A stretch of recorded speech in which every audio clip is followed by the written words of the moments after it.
Testing of isolators and circuit breakers.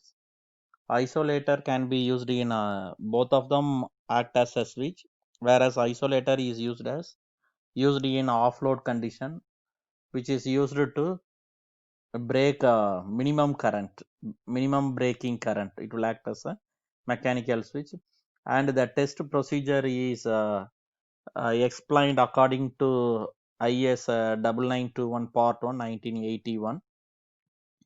Then the isolator can be used for interrupting small currents, that is zero point 0.5 amps. This is due to capacitive currents of bushings and bus bars, etc. Whereas circuit breaker can be used to operate an on-load condition, which is used as a high current breaking switch.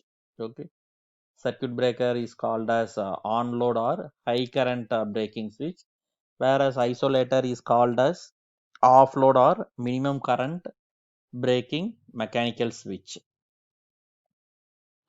Then the test conducted on isolator and circuit breakers are based on operating characteristics as well as the electrical characteristics of isolators and circuit breakers. For electrical characteristics, we have to consider arcing voltage, current chopping characteristics, residual currents, and rate of decrease of conductance of the arc space and the plasma, then shunting effects in interruption. Then physical characteristics means arc extinguishing medium, then pressure developed at the point of interruption, then speed of contact traveling, number of breaks, size of arcing chambers, and the material and configuration of the circuit interruption should be considered. Then circuit characteristics means we have to consider degree of electrical loading, applied voltage, fault type, and interruption time, frequency, power factor, and rise of recovery voltage, restriking voltage, decrease in AC component of SC current, and DC component of the SC current. We have to consider these characteristics. Then usually the tests conducted on isolators and circuit breakers are dielectric test or over voltage test, temperature rise test, mechanical test, and finally the short circuit test. First one is dielectric test. In dielectric tests consist of over voltage withstand tests of power frequency, lightning, and switching impulse voltages. These tests are done for both internal and external insulation with switch or circuit breaker in both conditions, that is open and closed conditions. In the open position, the test voltage are 15 percentage greater than the test voltage used when the breaker is in closed position. You have to use 15 percentage greater than the voltage used when the switch is in closed position. That is, it is an open circuited condition, we have to apply more voltage. Then as such there is always the possibility of line to ground flashover. Okay, in order to avoid this, the circuit breaker is mounted on insulators above the ground, and hence the insulation of the body of the circuit breaker is raised.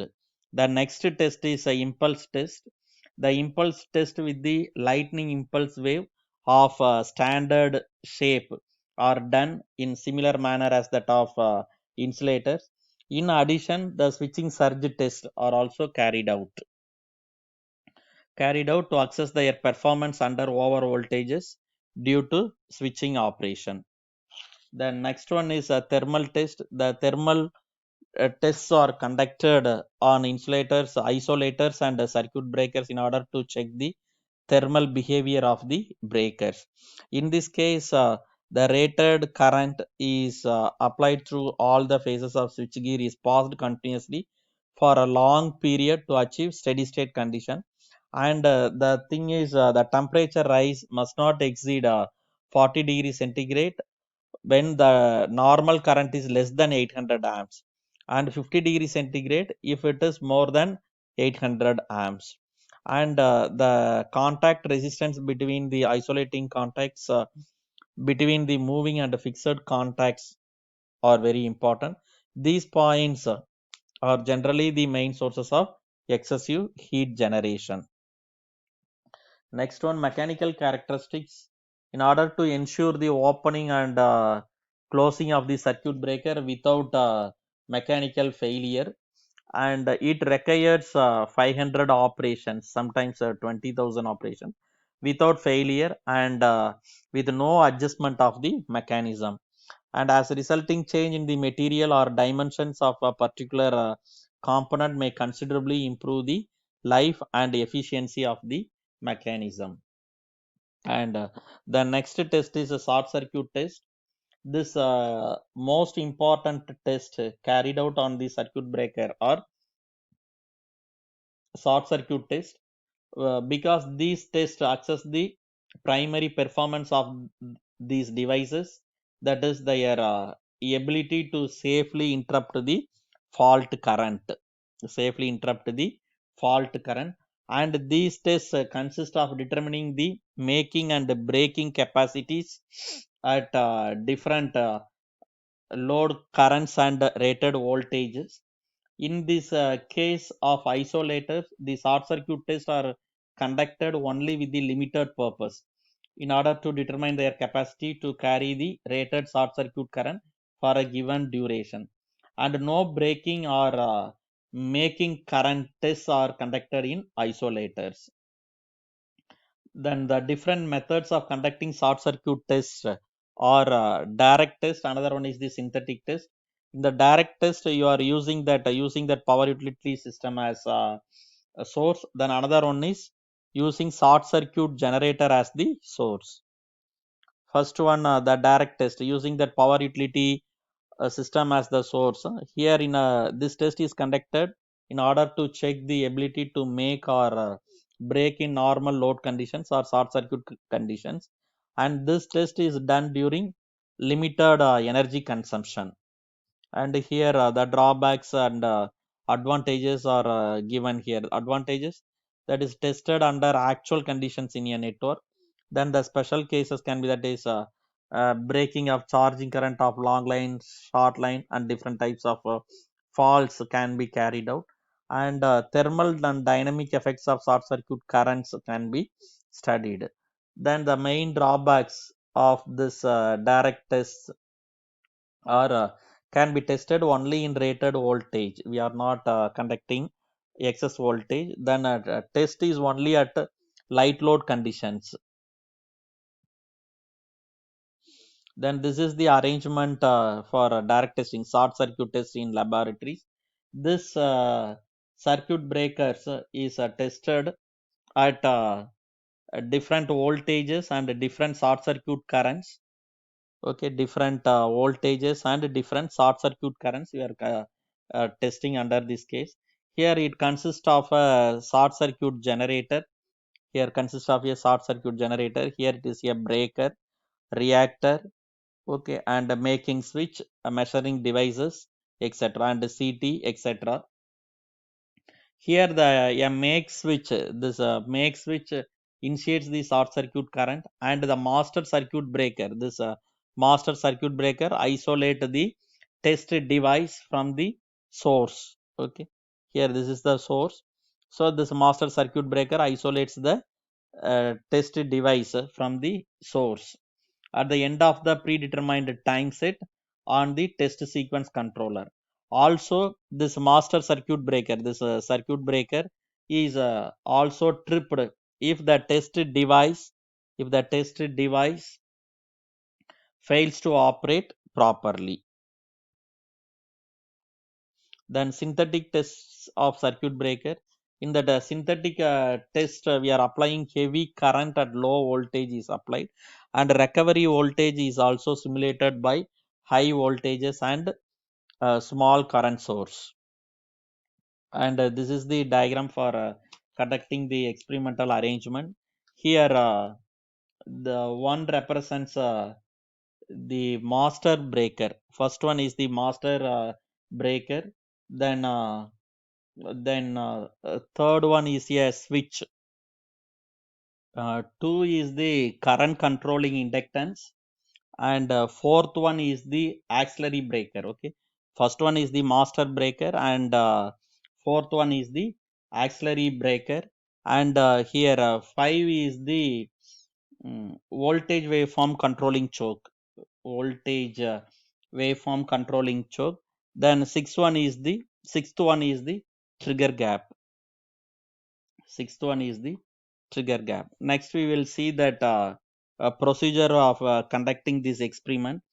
First one, with the auxiliary breaker and test breaker, with the auxiliary breaker as well as the test breaker are closed.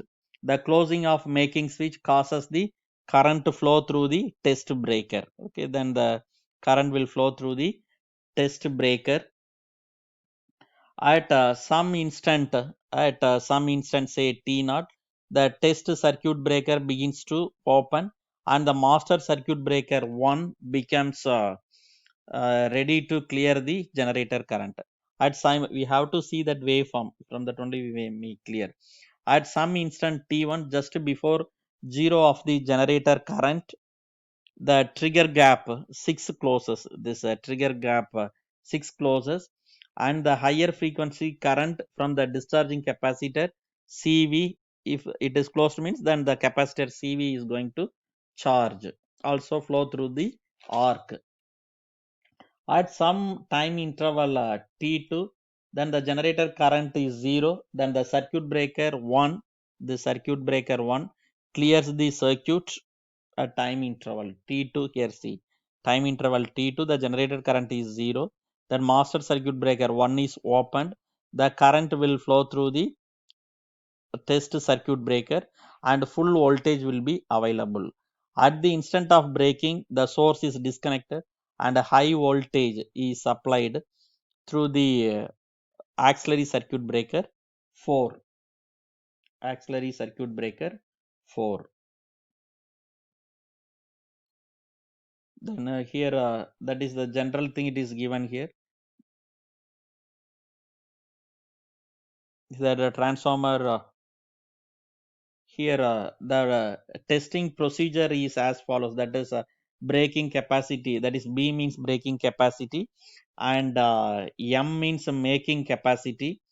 That is the circuit breaker after the calibration of short circuit generator is tested for the following duty cycle. That is B3 B3B at 10 percentage of the rated symmetrical braking capacity. That is braking 3 minutes we have to wait, after the braking, like that.